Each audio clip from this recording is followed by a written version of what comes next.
Adrián Corol, ¿te copó el copamiento de la tablada vos? Mirá si me habrá copado que ese día, y no por razones periodísticas, estuve en la tablada. 23 de enero, lunes 23 de enero de 1900... ¿Qué hacías ahí? Por razones laborales. Bien. Digámoslo. Contestó como un abogado. Razones más de una razón. Pero estuve ahí, era Bien. Un día lunes de enero, yo volvía de un lugar de la costa al cual después me volvería a ir raudamente, pero lo interesante que desde entonces hasta hoy se ha trabajado muchísimo en investigar qué es lo que pasó lo último que yo puedo decir en primera persona, que yo tuve la posibilidad en un programa de la televisión pública de hacer el último reportaje televisivo a Enrique Haroldo Gorriarán Merlo. En ese mismo reportaje lo que se recordaba era un aniversario de Trelew. Hay que recordar que el pelado Gorriarán Merlo, que fue el líder de este copamiento del RIM 3 Manuel Belgrano de Tablada, había otras dependencias militares ahí, había participado en una serie de hechos importantes, más allá de los que uno conoce, entre ellos, por supuesto, la fuga de Rawson, que terminó luego el masacre de Trelew. Él es uno de los que logra fugar en el avión, primero a Chile y después a Cuba. Cuando hay una ruptura interna ya luego del PRT-ERP, él queda en una de las líneas que se llama la línea Nicaragua, que los últimos días de la Revolución Sandinista del año 1979, los últimos 44 días para ser más exactos, se suma lo que es el Frente Sur junto a grupos de argentinos, y luego esto es recompensado por las autoridades sandinistas al triunfo de la revolución, dándole distintos cargos tanto a Gorriarán Merlo como a la gente que integraba ese núcleo dentro de, sobre todo, el Ministerio del Interior nicaragüense. Uh-huh. Esto es importante decirlo para entender la tablada también, porque habla de una concepción, habla de una formación, habla de una serie de experiencias y de contactos que después vuelven a aparecer, sobre todo en los nombres de quienes mueren, especialmente quienes mueren en la tablada. Cuando uno se detiene en el listado encuentra que los muertos en la tablada son los que pertenecían básicamente a este grupo que desde Nicaragua había operado también en una célula en Asunción del Paraguay, en la operación en la cual se da muerte a Anastasio Somoza. Lo cierto es que es una historia que abarca a toda América Latina para entenderla. Hay que entender el año 1989, volvemos a un año sin celulares, sin internet, con elecciones próximas, con una situación en el país complicada en lo militar, con lo militar muy fuerte, muy presente, y también con un muro de Berlín que en unos meses más se vendría abajo para siempre. En este contexto se da este copamiento.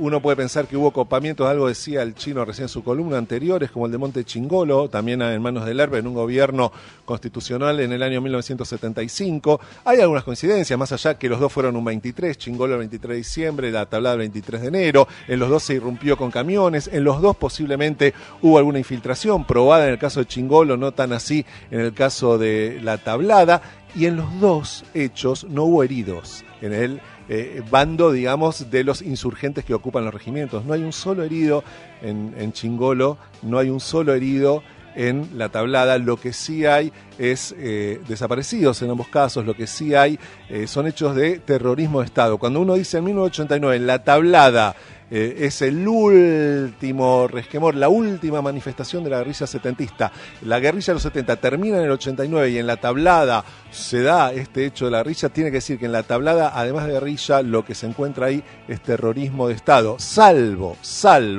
la sustracción de menores, de bebés. Se dieron en la tablada todos los hechos que uno había visto en la dictadura, a tal punto que muchos años después la Comisión Interamericana de los Derechos Humanos, que tanto hablamos en el año cuando vinieron en el 79 durante el Mundial Juvenil, en plena dictadura, a recabar información sobre los crímenes de la dictadura, también dijeron que en la tablada se provocaron y hubo crímenes de lesa humanidad. Felipe Celestia es un periodista argentino, trabaja en Telam, está acreditado en la Casa de Gobierno, y junto a Pablo Weisberg han trabajado en un libro sobre el pelado Ortega Peña, en un libro sobre Firmenich, y están trabajando en el libro de la tablada hace muchos años con mucho rigor. Esto dice Felipe sobre qué fue la tablada.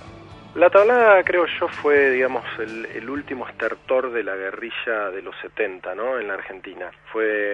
También se puede entender como una operación, porque fue una operación militar de transición, ¿no?, entre una izquierda revolucionaria que trataba de encontrar nuevos espacios en la democracia y aquellas viejas estructuras que quedaban de las organizaciones político-militares, ¿no? Fue también un intento de una vanguardia de ponerse al frente de un proceso histórico que en ese momento estaba difuso, o por lo menos complicado, con los alzamientos militares y con la debilidad del alfonsinismo. Y fue también, digamos, la manera que encontró Gorriarán Merlo, que fue el líder del MTP, del partido, de la organización, del movimiento que entró a Tablada, de volver a recuperar algún protagonismo histórico, ¿no? Gorriarán, literalmente, ¿entró al cuartel, al regimiento? No, eso es un mito, pero la verdad que no hay ningún indicio, ni encontrado por los jueces, ni por los mismos militantes que entraron al cuartel.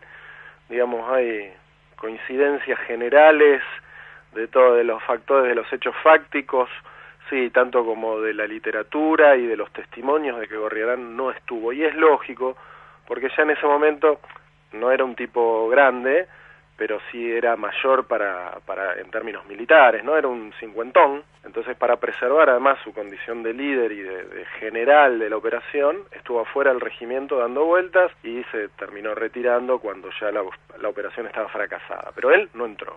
Él no entró, dice Felipe Celesia, autor de un libro que va a salir en noviembre, recién sobre MTP.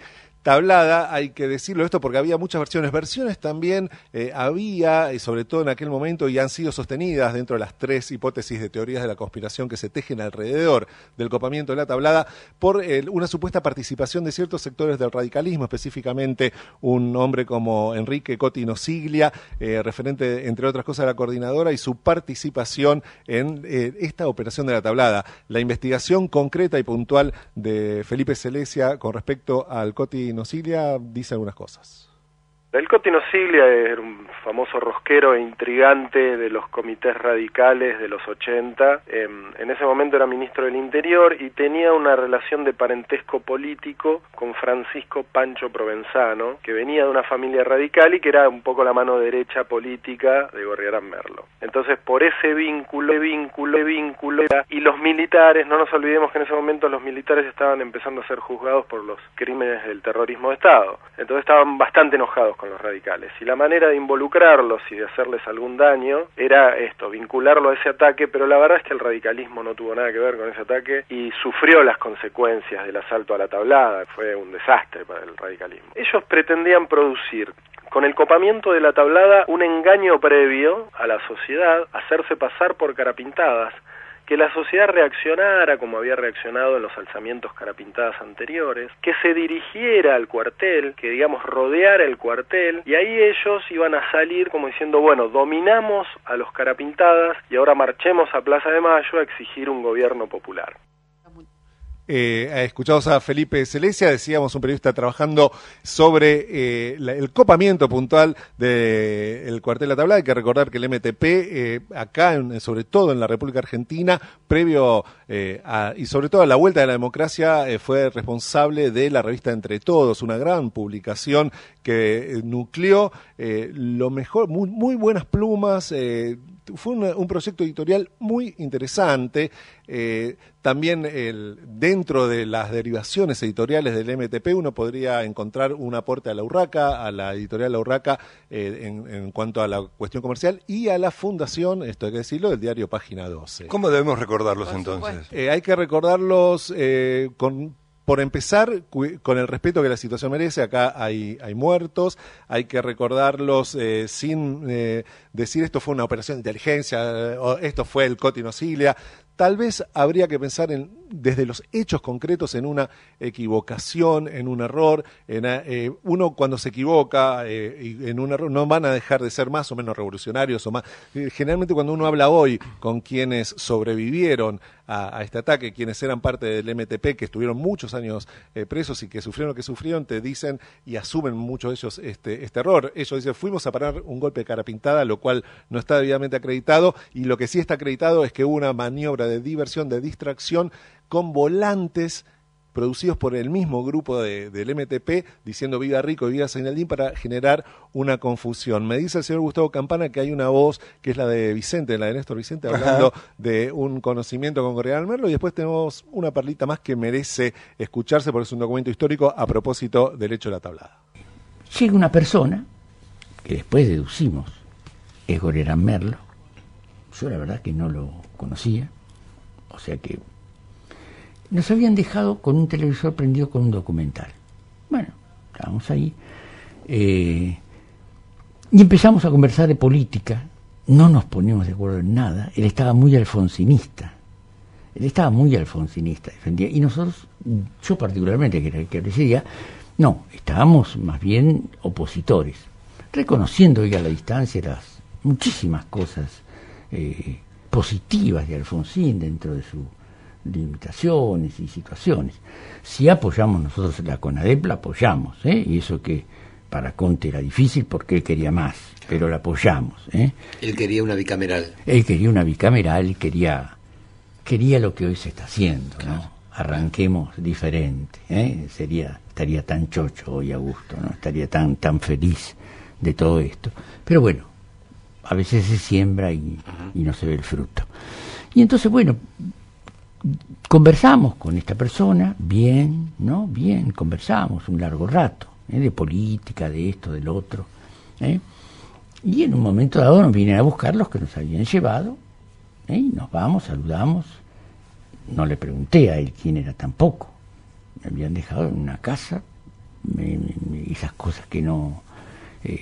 además, yo me sentía como no un iniciado, era un demócrata cristiano y estaba con el sandinismo, Cuba, eran cosas como era un sapo de otro pozo, y como me gustaba, me encantaba, me sentía bien, no quería parecer como tan de otro pozo, y decir, ¿no?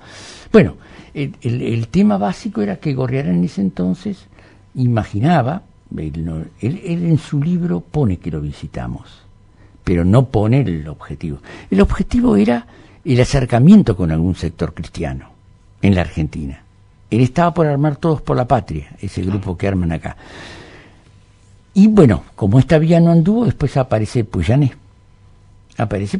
Como la pata cristiana, porque él, en ese sentido, error que a veces cometía el marxismo, ¿no? De querer trasladar, o los marxistas, no el marxismo, de trasladar las situaciones de otros países, ¿no? Quería trasladar la experiencia nicaragüense, entiendo, me parece, acá, y buscaba juntar también algún sector cristiano importante, ¿no? Y ahí aparece Pujané, que le brinda esa pata, ¿no? Esa pata. ¿Nora?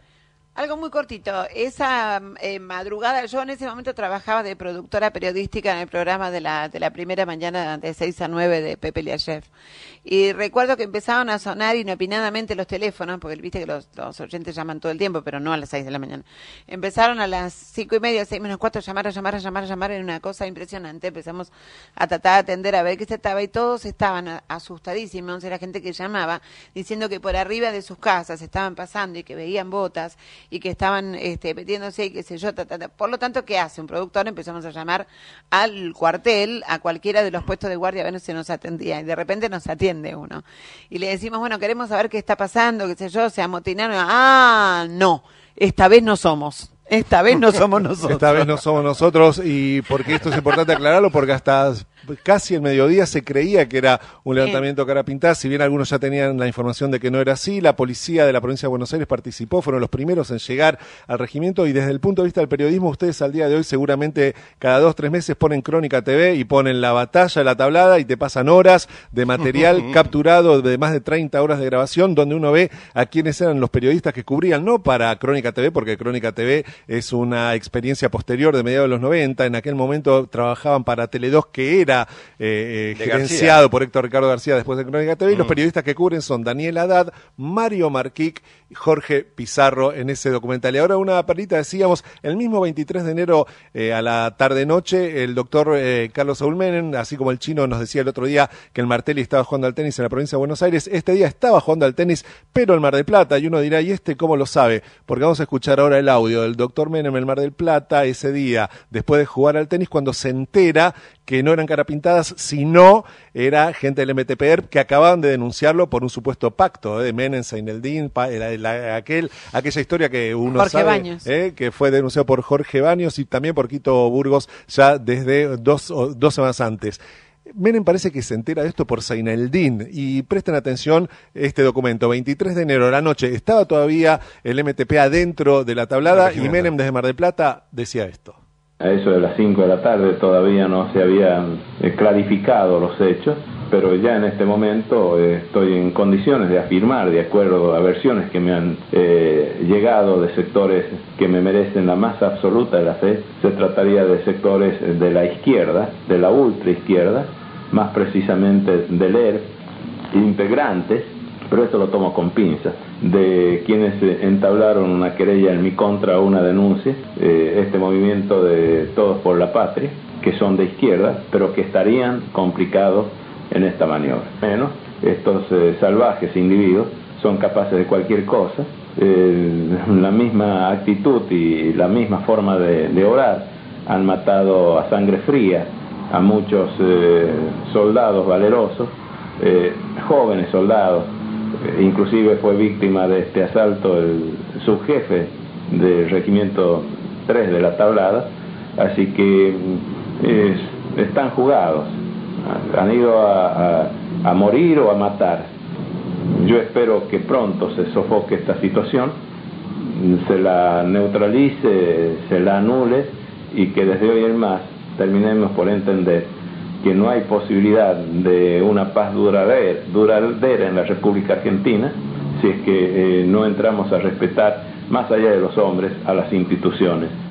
Hay que decir para cerrar que también, por supuesto, porque no hemos nombrado casi al Alfonsín, que era el presidente en ese momento, y que cuando ingresa, entre otras cosas, ve a los que son tomados prisioneros, muchos de ellos encapuchados y atados con alambres, y ya habían sido torturados, golpeados, pararon cuando vino Alfonsín y después siguieron, digamos.